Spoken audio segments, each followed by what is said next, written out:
क्या सच में मरे हुए राजा अपनी कब्र की रक्षा करते हैं?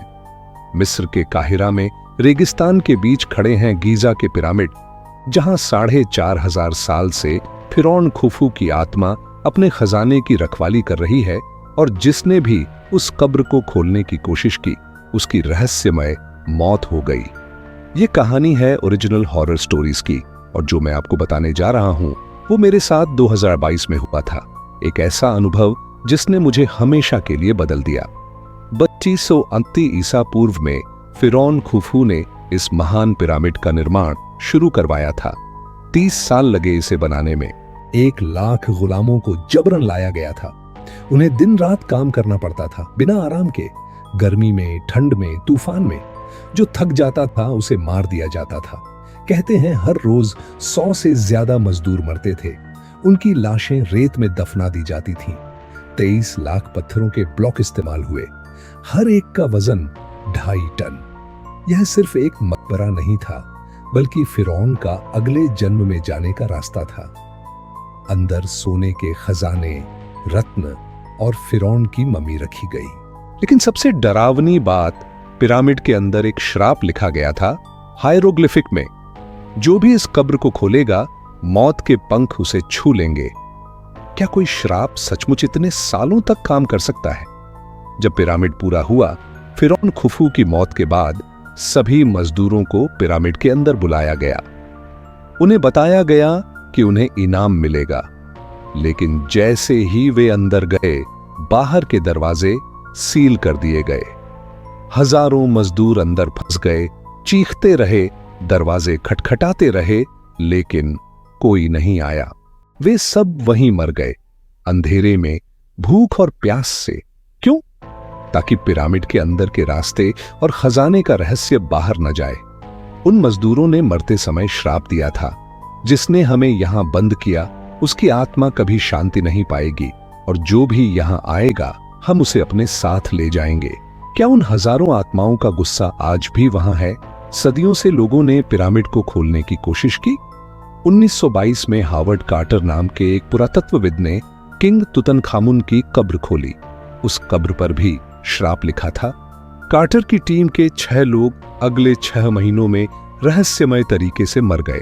किसी को दिल का दौरा पड़ा, किसी को बुखार आया जो ठीक नहीं हुआ, किसी की कार एक्सीडेंट में मौत हो गई।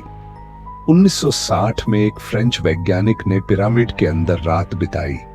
सुबह जब उसे बाहर निकाला गया तो वो पागल हो चुका था। वो बस यही बोलता रहा, वे आ रहे हैं, वे सब आ रहे हैं। 2 हफ्ते बाद उसकी मौत हो गई। क्या फिरौन का श्राप सच में काम करता है? मैं आपको 2 ऐसी घटनाओं के बारे में बताता हूं जो रोंगटे खड़े कर देंगी। 1999 में एक जर्मन टूरिस्ट ग्रुप ने रात में छिपकर पिरामिड के अंदर रहने का फैसला किया। वे 4 लोग थे। रात के करीब 2 बजे उन्हें पैरों की आवाज सुनाई दी, भारी कदम, जैसे कोई धीरे धीरे उनकी तरफ आ रहा हो। उन्होंने टॉर्च जलाई, लेकिन सामने कोई नहीं था। फिर उन्हें एक अजीब सी महक आई, सड़ी हुई लाशों की बदबू। उनमें से एक लड़की को अचानक सांस लेने में तकलीफ होने लगी, जैसे कोई उसका गला दबा रहा हो। बाकी लोगों ने उसे बचाने की कोशिश की।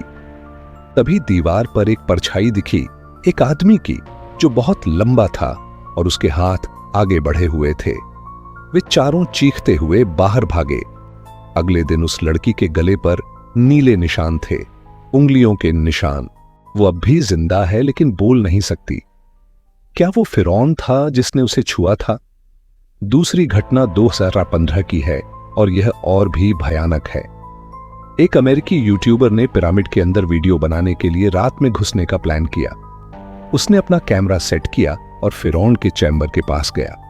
जब उसने कैमरे की स्क्रीन देखी तो पीछे एक आकृति दिख रही थी, एक औरत की, जो सफेद कपड़ों में थी। उसने पीछे मुड़ा, कोई नहीं था। उसने फिर से कैमरा देखा। अब वो औरत और करीब थी। उसके चेहरे पर कोई त्वचा नहीं थी, सिर्फ हड्डियां हों। उसकी चीख निकल गई। कैमरा गिर गया। बाद में जब पुलिस ने वो कैमरा बरामद किया तो उसमें एक आखिरी फ्रेम था, जिसमें वो औरत सीधे कैमरे में देख रही थी और उसके पीछे दर्जनों परछाइयां थीं। उस यूट्यूबर का शव 3 दिन बाद मिला। पिरामिड के सबसे गहरे चैम्बर में, जहां कोई रास्ता नहीं था। उसकी आंखें खुली थीं और चेहरे पर दहशत जमी हुई थी।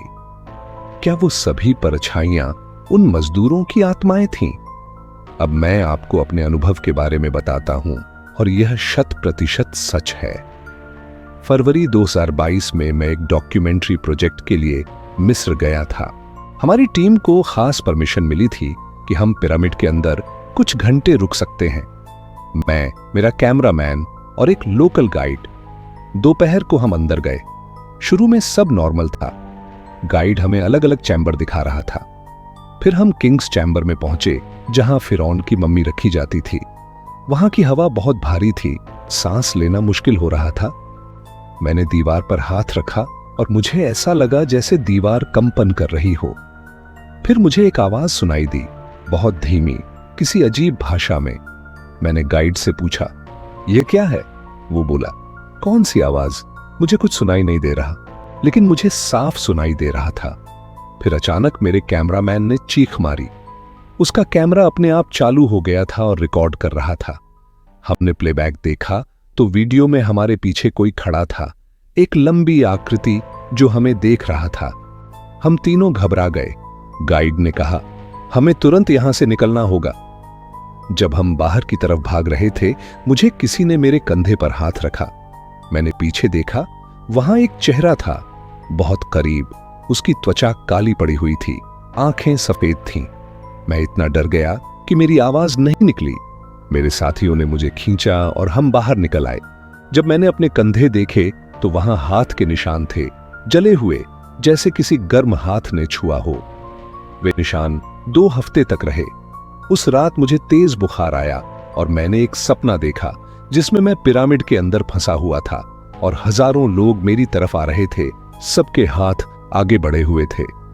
मैं उस सपने से चीखता हुआ उठा। क्या फिरौन ने मुझे चेतावनी दी थी? अगर कभी आप पिरामिड जाएं तो कुछ बातों का बिल्कुल ध्यान रखें। सबसे पहली बात, अंदर अकेले कभी मत जाएं। हमेशा गाइड के साथ रहें। किसी भी दीवार या मम्मी के पास रखी चीज को छूने की कोशिश मत करें। कहते हैं कि उन चीजों में श्राप होता है। अगर आपको अंदर घुटन या सांस लेने में तकलीफ हो तो तुरंत बाहर निकल आएं। अगर आपको कोई आवाज सुनाई दे, चाहे वो किसी भी भाषा में हो, तो उसका जवाब बिल्कुल मत दीजिए। वहां की आत्माएं इंसानों की आवाज से आकर्षित होती हैं।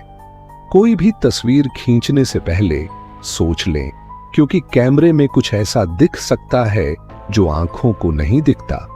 हमारे बुजुर्ग कहते थे कि प्राचीन जगहों पर जाने से पहले प्रार्थना जरूर करनी चाहिए। अपने साथ कोई धार्मिक चीज जरूर रखें, चाहे वो कोई भी धर्म की हो। और सबसे जरूरी, अगर आपको ऐसा लगे कि कोई आपको छू रहा है या आपके पीछे है, तो घबराएं नहीं, शांति से बाहर की तरफ चलते रहें, लेकिन पीछे मुड़कर बिल्कुल मत देखें। एक बार मुड़े तो वो आपको देख लेगा। गीजा के पिरामिड की कहानी सिर्फ इतिहास नहीं, बल्कि एक चेतावनी है। अगर आपको यह कहानी अच्छी लगी और आपको लगा कि यह सच है, तो लाइक करना न भूलें, क्योंकि यह मुझे दुनिया की ऐसी रहस्यमय जगहों पर जाने और सच बताने की ताकत देता है। इस कहानी को शेयर करें ताकि जो लोग पिरामिड जाने की सोच रहे हैं वे सावधान रहें। ओरिजिनल हॉरर स्टोरीज के साथ जुड़े रहने के लिए सब्सक्राइब जरूर करें, क्योंकि अगली कहानी फिर से भारत की होगी। बेल आइकॉन दबाएं ताकि जब भी मैं कोई नया रहस्य खोलूं, आप सबसे पहले जान सकें। और हाइप बटन को दबाकर बताएं कि आपको कौन सी जगह का सच जानना है, भारत की या विदेश की। लेकिन कुछ सवाल अब भी अनुत्तरित हैं। वो हजारों मजदूर जो पिरामिड के अंदर बंद कर दिए गए, उनकी लाशें कहां हैं? आज तक किसी को नहीं मिली। क्या वे अब भी वहीं हैं, किसी गुप्त चैम्बर में? और वो औरत जो कैमरे में दिखी थी, वो कौन थी? कुछ लोग कहते हैं कि वो फिरौन की रानी की आत्मा है, जिसे जिंदा दफना दिया गया था। सबसे डरावनी बात, मेरे कंधे पर जो हाथ रखा गया था, वो इतना ठंडा क्यों था कि जल गया। और उस रात के बाद से मुझे हर पूर्णिमा की रात एक सपना आता है, वही पिरामिड, वही चेहरा।